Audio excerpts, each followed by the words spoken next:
Hey guys, welcome back. Ignore my hair. I just took a shower. So it is mid-March, which is here down in Florida, the start of springtime. Hopefully it's warming up a little bit wherever you're from.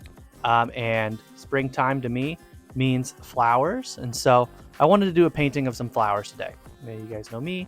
I'm very much about ecology and my local biology and the flora and fauna around me. So I went ahead and I found this really cool website. I can't remember the name of the website right now, but I'm going to put it right here and I'll link it in the description. And they are a website that talks about and gives you kind of information on all kinds of native Florida plants. Oh, sorry, I had a hair in my eye. It was killing me. Anyway, this website, once again, native Florida plants. And so I thought that would be really cool if I made a painting that included some plants that are native to the area around me. And so here is that painting. I know, once again, it's going to be hard to see, but I'll try to get it so you can. That's pretty good, I think.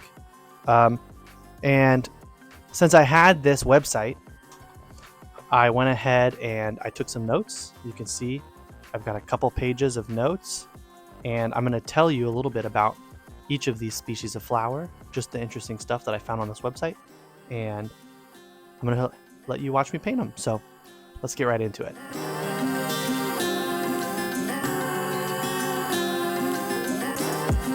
So before I paint any of these, I'm going to ink them first, and I'll let that play here at pretty fast speed, 300 to 500 times speed maybe. And the only thing I'm really concerned about during this stage while I'm inking is paying attention to my line weight. So some parts of the flowers are a little thicker and some parts are a little thinner. Some parts have a heavier texture. Some parts have a more delicate texture. And so I'm trying to pay attention to that. Some areas where I think it's pretty delicate, little flower petals and things like that, I'll use a little finer pressure, a little softer press on the actual paper with my pen, and it's going to give me a thinner line because of the nature of these brush pens that I use. And so I'm going to make sure to pay attention to stuff like that so that I can get some good varied line weight and line weight that makes sense for what I'm doing.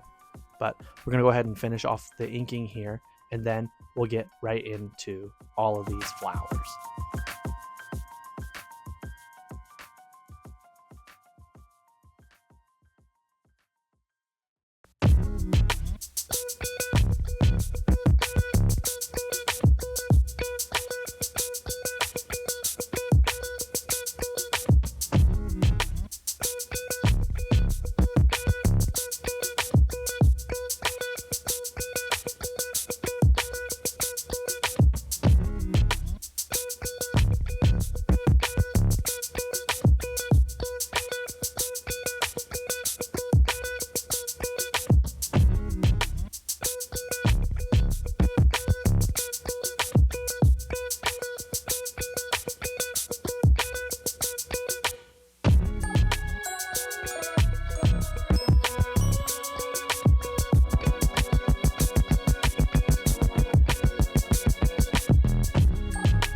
So we're going to move on now to these elderberries you can see me painting.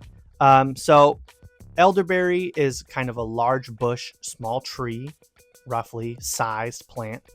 They can grow over 15 feet tall if you let them, and they form in like thickets. So big, large areas cover. They said on the website that it makes for a good cover plant. For example, like if you need a partition that you want to block up, these make good plants for that.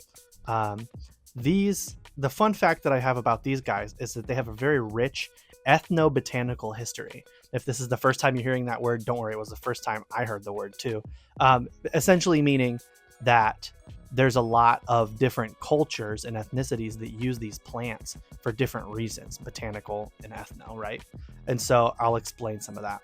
So indigenous tribes native to the area, they used to make dyes out of them, out of like the flowers and the stems, and even instruments out of portions of these, which is crazy. I presume some kind of reed whistles or things like that, but I don't know exactly what kind of instruments. It didn't really say. Some other stuff that they used for these, you probably have heard of elderberry before as food, and it is commonly used and has historically been used to make the fruits and flowers have been used to make jams, wines, desserts, and things like that. However, most of the parts of an elderberry plant are toxic. Basically, the whole thing, the roots, the leaves, the stems, the unripe berries, they all produce cyanide, which is, in case you aren't aware, not very good to consume. There's even debate that eating ripened berries are not actually healthy for you and could cause some health side effects. And so they don't recommend that you ever eat any of them without cooking anything first.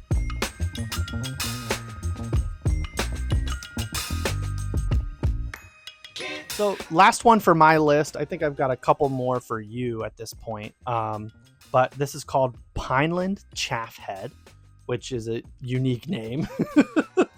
Says these guys grow 1 to 2 feet tall, and they're not a lot of information on this one on the website, but something that I thought was really cool is that these flowers are only endemic to 13 counties in Florida. Endemic meaning they occur naturally.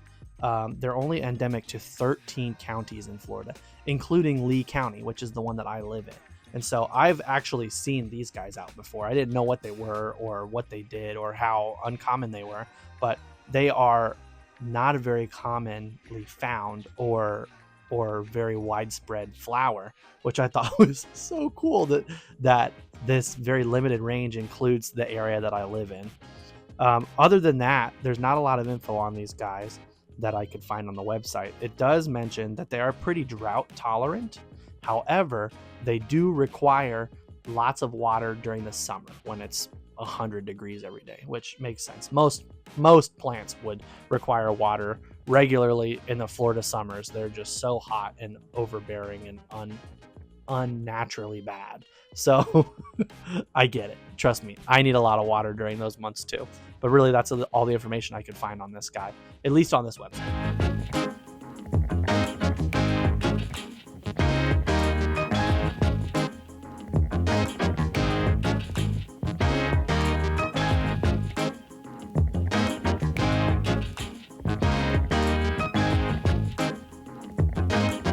The next one I got here is Lizard's Tail. You can see me working on it now. And these guys are very aquatic.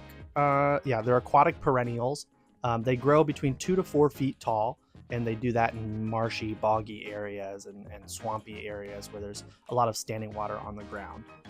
They are, because of that, a great food source for foraging ducks. This website used wood ducks as an example.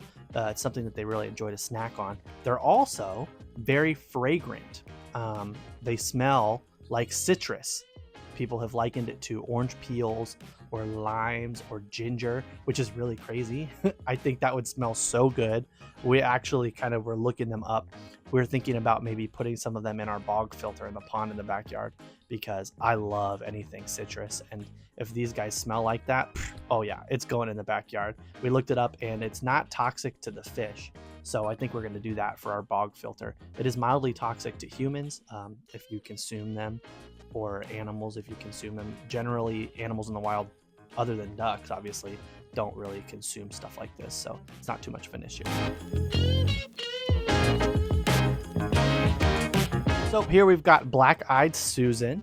It's a small coneflower relative. They can grow between 1 to 3 feet tall, and they have a 1 to 2 foot spread whenever they do, whatever area they do spread into. So it told me here that it's a very excellent source of nectar. A lot of pollinators, butterflies and bees and things like that love to use these flowers for nectar. So if you have a garden and you want butterflies and bees in your garden, this is a great example of something you could put in the garden. It's highly adaptable to moisture levels, meaning that they will grow in a very humid area. They will grow in a very dry area. They're very adaptable. Obviously, they prefer a certain way. Regularly watered soil, they would grow better in. However, they certainly can adapt to a more dry area or less frequent watering. They're not particularly long-lived, though, is what it seems to be on this website. When I was reading it, I learned some new stuff. So if treated properly, depending on how you water them and how you take care of them, they could be perennial flowers, meaning they show up every year. They could be annual flowers, meaning you have to replant them every year. Or they could be biennial, which means they take a year to grow and or a couple years of a lifespan, and they don't really flower for the first year. And then the second year is when they flower, which seems like a lot of work and a lot of trust for me. So I'm not really interested in that. But these overall seem like a pretty neat flower for a garden, for example. They're not too tall and they make some beautiful colors and they attract a lot of butterflies. So it's a win in my book.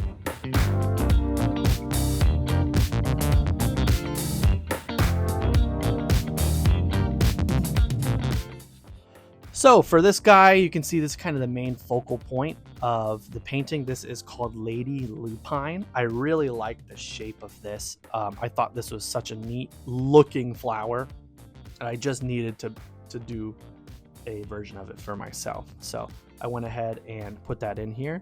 Some pretty interesting stuff about it. So it can grow up to like 2 feet tall, and they spread out pretty wide from the base. This flower, this Lady Lupine, is actually really hard to cultivate. They are not something that people sell very regularly because it's hard to grow and it's hard to transplant. So they have very tall stems, obviously, and they have a very sensitive taproot, which is the main one that goes down that all the other ones branch off of. And so it's very hard to transplant something like this. They're very accustomed to the specific areas that they live in with very soft soil, very easy to kind of dig through soil. And they also rely on some symbiotic bacteria that is found in the soil of the locality that they're traditionally in, which makes it really difficult for them to be taken anywhere else. People have done it, obviously. You could transplant it properly, but it doesn't usually live for very long afterwards, which is super neat that it's only really healthy in one particular area. These guys, something else that I thought was neat, are in the legume family. So they're related to things like beans and peas and stuff like that, which you wouldn't necessarily know by looking at it, but that's pretty cool, I think, to know how things are related to one another.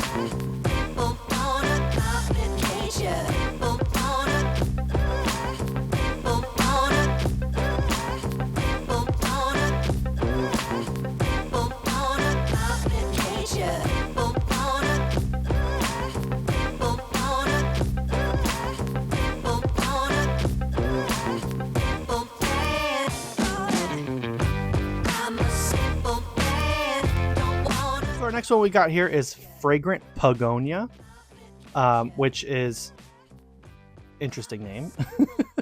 It is a species of terrestrial orchid, super endangered, which is really neat. They grow up to like a foot tall, and they've got some interesting stuff about them. So obviously, Fragrant Pogonia would mean that they probably smell good, and it says that they do. They smell of vanilla, which I'm a big sucker for anything that smells like vanilla.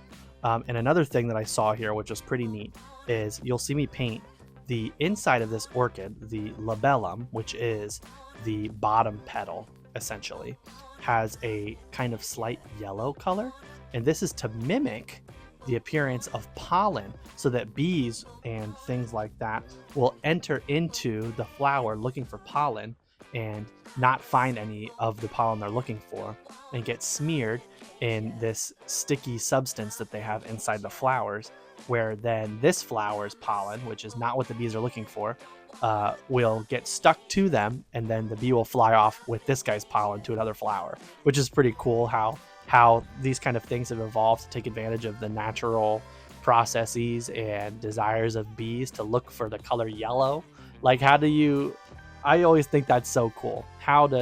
Obviously it's not how it works, but to think the idea is like, oh, these guys like yellow, I'm going to evolve that way is obviously not how that works, but it's cool to think like that, right? That these flowers somehow figured out that the color yellow is going to attract the bees to do what they need it to do.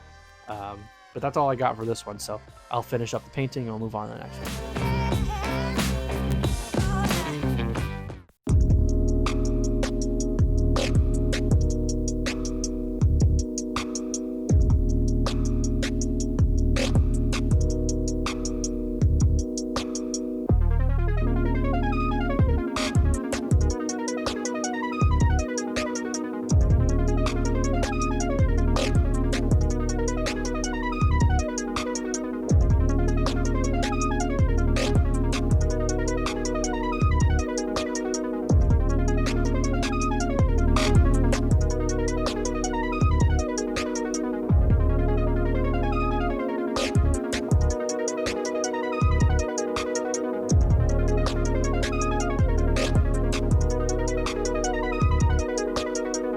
So the first flower on my list, but not the first flower you're watching me paint, is a Tarflower.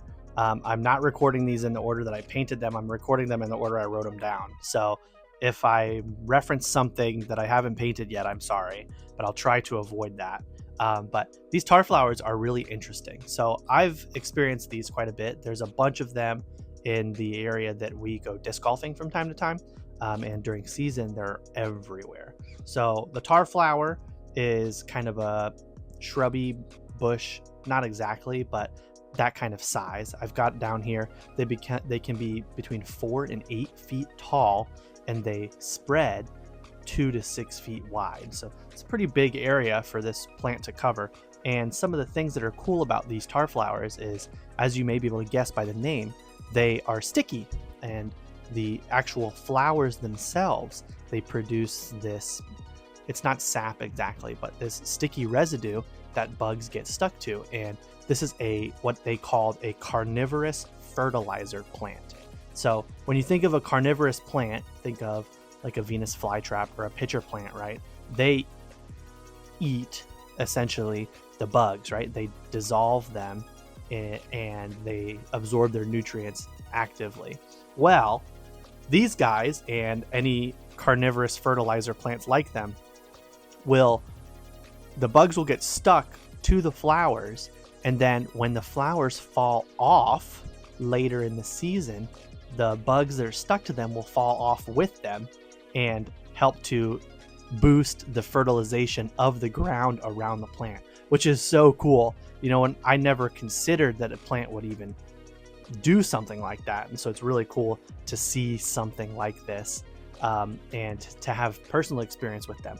I've absolutely touched these before, and they are sticky. It's really cool. It's really cool. But yeah, that's kind of the big main fact I've got for this guy. So if I'm not done painting it yet, will finish painting it now, and we'll move on to the next one.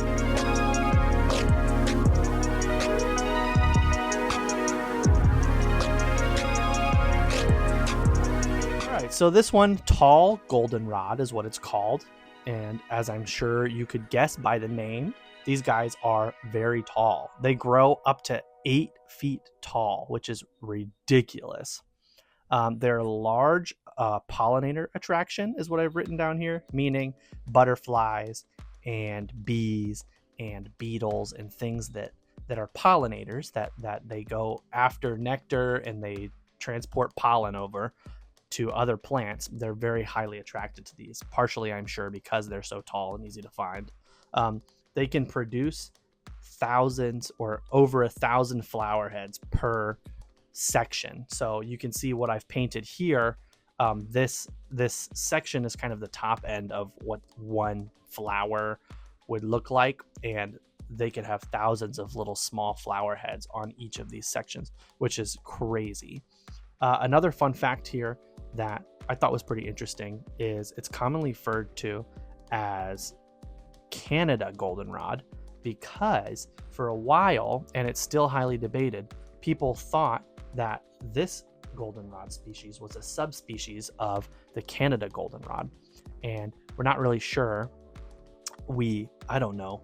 I'm going to trust the experts, but there's a debate still whether or not this is the same or a different subspecies altogether. Some people think that they're related, but this is not a subspecies, and some people think that Canada is up here and this tall goldenrod is down here underneath it, as opposed to them being next to each other on the family tree.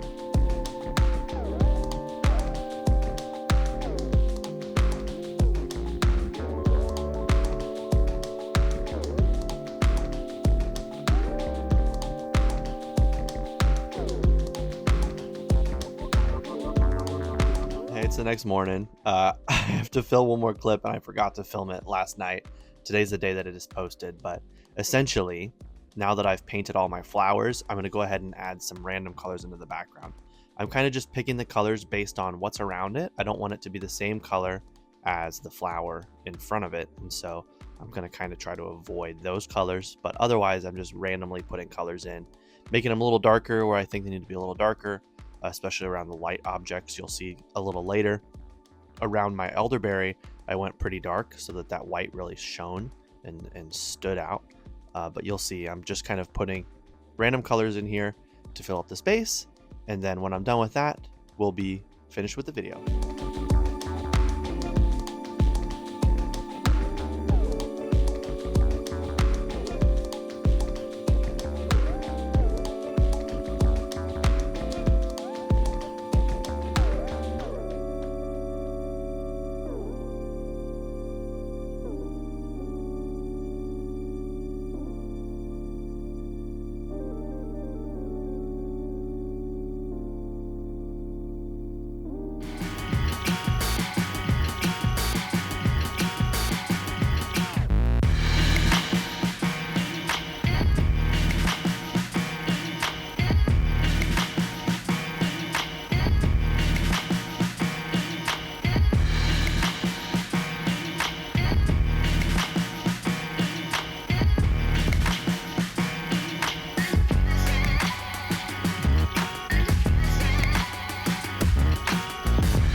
All right, there we go. That's going to do it for today's video.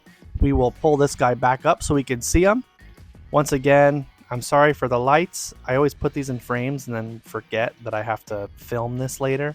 I'm very happy with the final result here. I'm going to kind of get it up close so you can see what's going on. I think this looks really pretty.